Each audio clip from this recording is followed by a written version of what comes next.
Hello, I'm Kathleen, and I'm a teacher and an artist. And today I want to share with you one of my go-to total beginner, very basic, loose, expressive watercolor projects. What I've done here is I've started with wet paper. So I take my brush, which is a large round brush. I believe it's a size 12, and I added clean water to my paper. Now I'm using watercolor paper. I recommend that you use watercolor paper, not mixed media, not any other kind of paper, because we're going to be using quite a bit of water, and watercolor paper does have a tendency to buckle a little bit, but if you use any other kind of regular paper, mixed media paper, it's going to be even more difficult to work with. And I do tape down the edges with clear tape, but you can hold it down or use a clip. What I've done is I've added water to the page first, and then I'm gradually adding some different colors.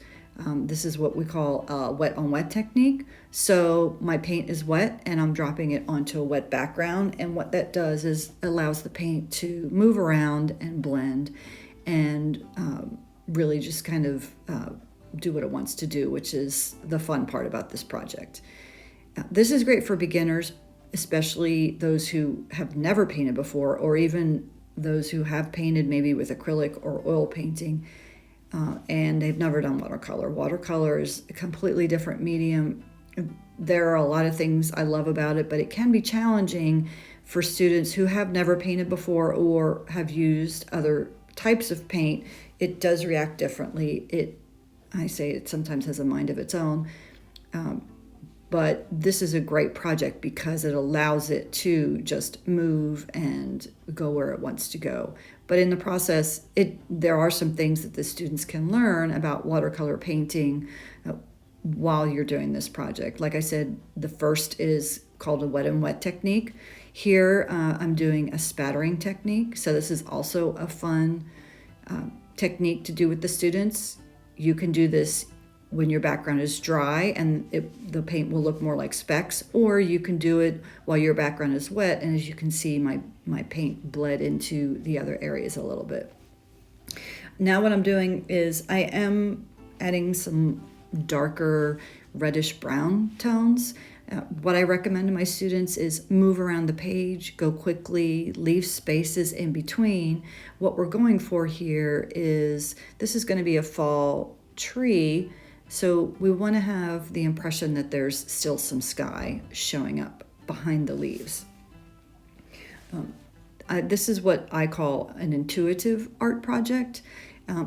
Really what that means is you're just kind of going with your instinct. You're playing around with the paint. There are some very detailed explanations of what intuitive art is. I tell my students it's sort of like going on a road trip without a map, and you just kind of let the road take you where it goes. I enjoy it to an intuitive process because I think it works your brain in a different way. We're very used to having a plan, having structure. We have clocks that tell us what time to get up and go to bed and go to work and lots of other things.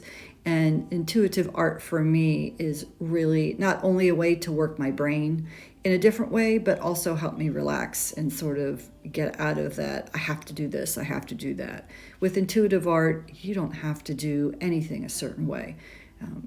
You can have an idea when you start, and the idea for this project is a fall tree branch, but beyond that, I really just let the art and also the materials kind of take me where it wants to go. As you can see, I am using a paper towel to lift some paint. It's actually a technique called lifting. So that's another technique that you can incorporate into this particular lesson, whether you're teaching it yourself, learning it as a student, or helping someone else do this project. I teach active seniors, and I have some caregivers that come to my painting classes, and so they learn some techniques so that they can help whoever the person is that they're caring for. I've taught adult education for most of my life. I have some K through 12 experience, But for the most part, I focus on adult education, and for the last several years, I've been working with aging adults. And I have students that have a wide variety of abilities, limitations, challenges, both physical and cognitive. I currently work at an independent living community. It's a senior living community, but I do have some that might have some cognitive challenges or physical challenges, and this is a perfect project for them. What I'm doing here is I did pick up a smaller brush once my background was dry, because now that we're doing the tree branch, we don't want it to bleed out at all. So let your background dry, and I'm using a dark brown, and I'm just very loosely drawing an outline for the tree branch.